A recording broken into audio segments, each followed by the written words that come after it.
Hello friends, welcome back to on our YouTube channel success goal पर। Friends, तो आज आपके लिए फिर से लेकर आए हैं ईबीएस के लिए कुछ इम्पोर्टेंट फैक्ट्स। इससे पहले भी हम लोग ईबीएस के लिए 5 वीडियो कर चुके हैं। यदि आपने वीडियो नहीं देखा है तो आज के वीडियो के डिस्क्रिप्शन बॉक्स में आपको वीडियो के लिंक मिल जाएंगे। फ्रेंड्स, आज का वीडियो आपके लिए बहुत इंपॉर्टेंट होने वाला है। यदि आपको विश्वास नहीं होता तो आप पहले प्रीवियस ईयर के पेपर को देख लीजिए, इसके बाद आप वीडियो देखिए तो आपको आज वीडियो बहुत इम्पोर्टेंट लगेगा आज का। तो आज के अपने इस वीडियो को शुरू करते हैं। आज का हमारा जो वीडियो है वो खासकर एमपीटेट और सीटेट के लिए बहुत इम्पोर्टेंट है। तो यहाँ पे जो फर्स्ट जानकारी दी गई है वो दी गई है जानवरों के सोने का समय। तो कौन सा जानवर कितने घंटे सोता है, यहाँ पे जानकारी दी गई है।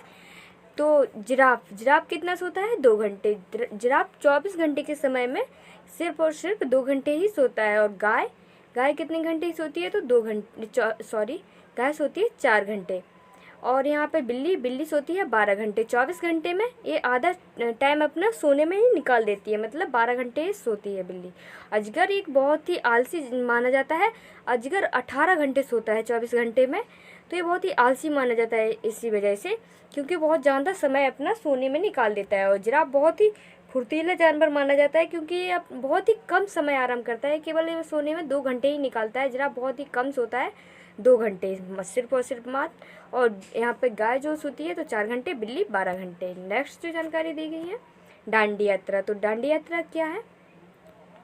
आप लोगों ने ये बचपन से ही पढ़ा होगा डांडी यात्रा के बारे में तो परंतु यहाँ पे थोड़ी बहुत जानकारी और दे देते हैं आपको। तो गांधी जी का कहना था कि जो चीज़ें हमें कुदरत देती है उसे बनाने में बंदिश कैसी। और उन्होंने लोगों के साथ मिलकर गुजरात के अहमदाबाद से दांडी के समुद्र तट तक, दांडी एक गांव है, समुद्र तट के किनारे पड़ता है, दांडी के समुद्र तट तक यात्रा की। ये यात्रा की गई थी 1930 में की गई थी, 1930 था। और यहाँ पे जो गांधी जी गए थे वो लोग यहाँ पे गए थे, इनके साथ में 78 लोग गए थे। कहाँ? गुजरात के अहमदाबाद से दांडी जो गांव था समुद्र तट के किनारे, वहाँ पर गए थे।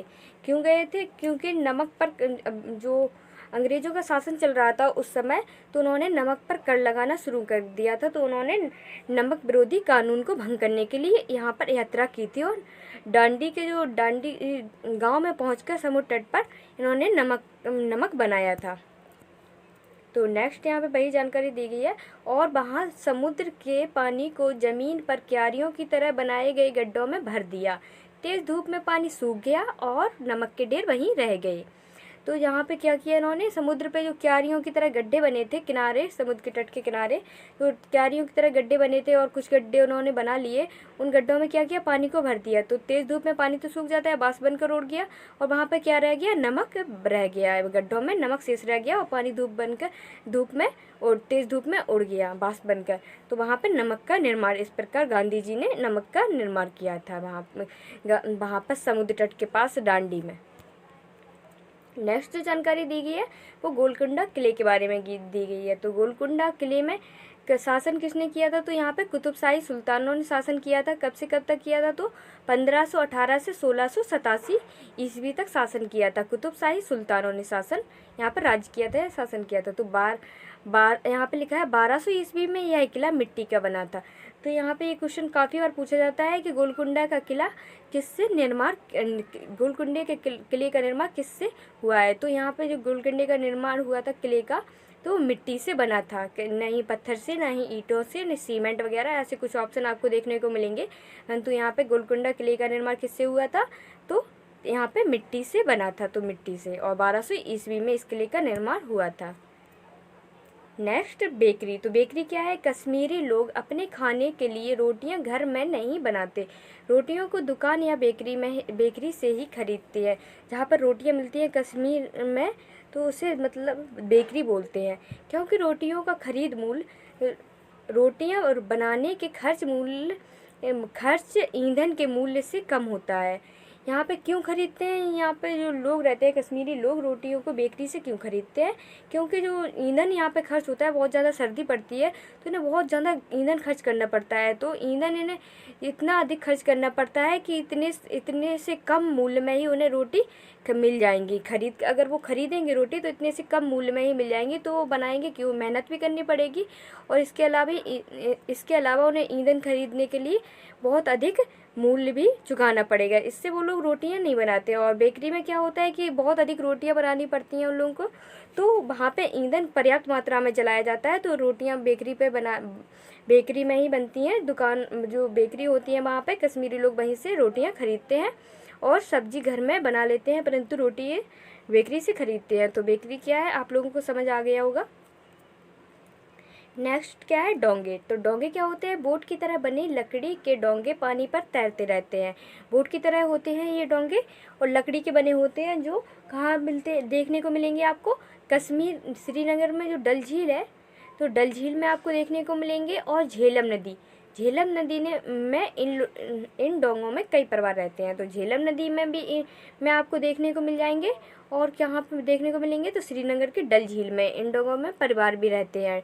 ये बोट की तरह होते हैं, इनमें मकान की तरह बोट होती है, बोट में ही एक घर बना लिया जाता है और उसे डोंगा कहते हैं। और डोंगे में ही परिवार रहते हैं, अपनी पूरी फैमिली को रखकर वे लोग वहीं पर रहते हैं, तो उसे डोंगा कहते हैं।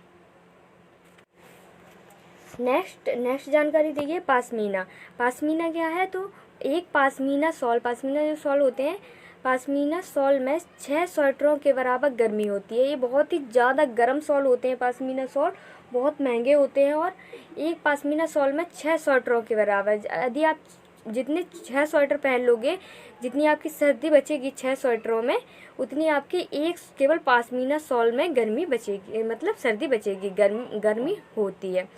यह शॉल ऐसी पहाड़ी बकरी की ऊन से तैयार किया जाता है जो 5000 मीटर की ऊंचाई पर रहती है। ऐसी मतलब यहाँ पे लिखा है कि पहाड़ी बकरियाँ होती हैं जो 5000 मीटर की ऊंचाई पर रहती हैं। ऐसी पहाड़ी बकरियों की ऊन से ये पाशमीना शॉल तैयार किया जाता है। बहुत ही ज़्यादा यहाँ पे 5000 मीटर की ऊंचाई पर रहने वाली बकरियाँ जो होती हैं, ये एक अलग प्रकार की बकरी होती हैं, जिनकी ऊन से ये पाशमीना शॉल तैयार किया जाता है। एक अलग ही नस्ल होती है इनकी।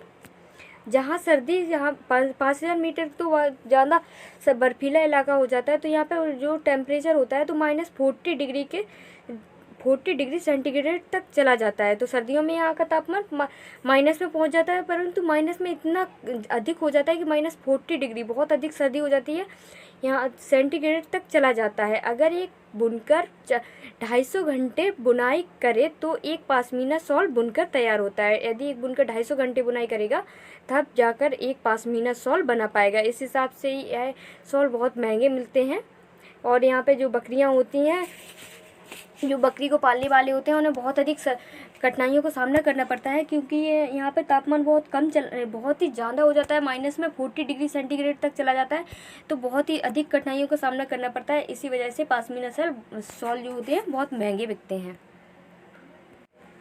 वैसे भी पर्वतों पर ज़्यादा ऊंचाई पर जाने पर एक हिमरेखा पाई जाती है, मतलब कि 400 यहाँ पे लिखा 4400 मीटर से अधिक ऊंचाई पर जाने पर हिमरेखा से ऊपर निकल जाते हैं, तो वहाँ पर जो होती है बर्फ़ जमी होती है, तो बहुत ज़्यादा सर्दी होती है। तो यहाँ पर ही जो बकरी रहती है, जो पाशमीना जिसकी ऊन से पाशमीना शॉल तैयार की जाती है, तो ऐसी बकरी जो होती हैं वो -40 डिग्री सेंटीग्रेड, मतलब ये हिमरेखा से ऊपर, जो जहाँ का तापमान वो माइनस में होता है, तो हिमरेखा से ऊपर जहाँ पर बर्फ़ पड़ती है, ऐसे इलाकों में ये बकरियाँ रहती हैं।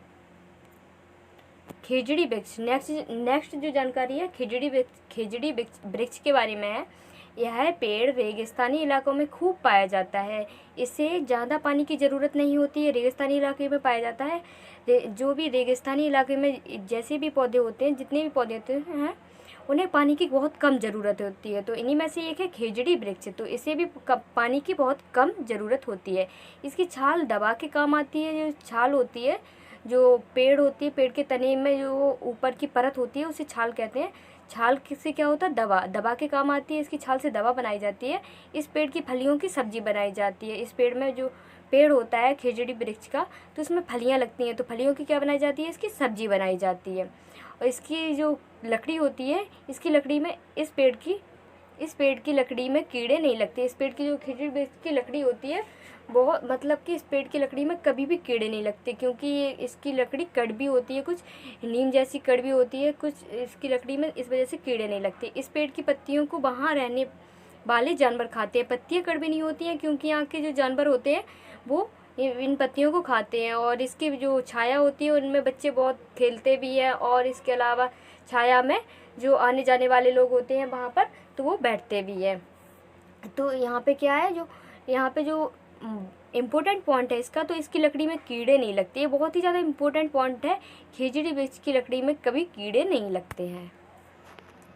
और यहाँ पे इसकी छाल जो होती है, छाल से दवा बनाई जाती है, ये भी इम्पोर्टेंट पॉइंट है। और यह पेड़ रेगिस्तानी इलाकों में पाया जाता है। इस पेड़ की फलियों की सब्जी बनती है। ये पॉइंट आपके लिए बहुत इम्पोर्टेंट है। कुछ पॉइंट है इस वाले यहाँ पर खेजड़ी वृक्ष के बारे में जो जानकारी दी गई है वो है रेगिस्तानी ओक।